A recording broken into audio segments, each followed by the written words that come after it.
If biting your tongue makes you squeamish, this might not be the video for you, because today we're talking about tongue piercings. Hi, it's Riley with Bodyartforms.com, and let's get into it. While humans have been piercing their tongue for various reasons over the centuries, the 1980s and the widespread availability of stainless steel body jewelry is where we saw the modern-day tongue piercing come into popularity. The most popular placement for a tongue piercing is along the midline, which uses a straight barbell pierced vertically through the center, right between the two muscles that make up the tongue.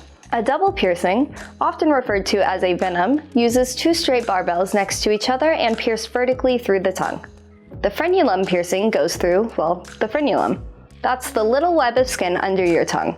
You won't be able to actually see this piercing unless you lift up your tongue, and some piercers refuse to pierce tongue and mouth webbing, citing it as an unfit piece of skin to support a piercing.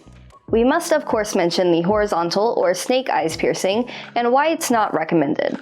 This piercing, which you've likely seen on Instagram or other social media sites, uses a straight barbell to pierce horizontally through the tongue, often towards the tip, with the balls resting on either side of the tongue. The issue with this piercing is twofold. First off, with the balls sitting on the side of the tongue, they are resting against your teeth and will likely hit them a lot. Along with a greater chance of biting down on these balls, you are at an increased risk of dental damage. Secondly, as mentioned before, the tongue is actually made of two muscles.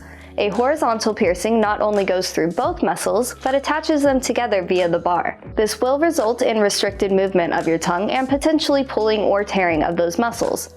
Because of that, these piercings are prone to migration and rejection.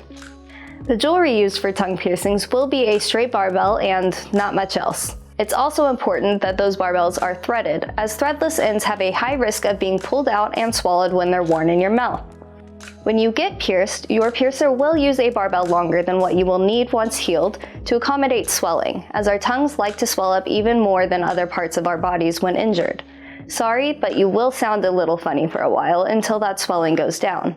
Also, while you're healing, it's important to avoid irritating foods and beverages.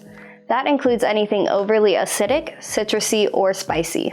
Similarly, it's also important to avoid mouthwash with alcohol in it.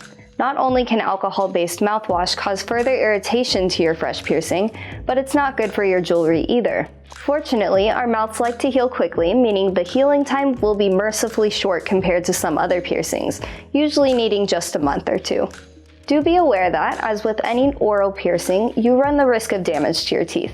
A properly placed barbell should keep the balls away from your teeth most of the time, but to minimize risk, you can always use low-profile ends or acrylic balls that will be less damaging than metal if you do bite them. Are you thinking about getting a tongue piercing, or do you already have one? Let us know in the comments. And as always, please remember to like and subscribe and follow us on all of our socials at Bodyartforms. Bye!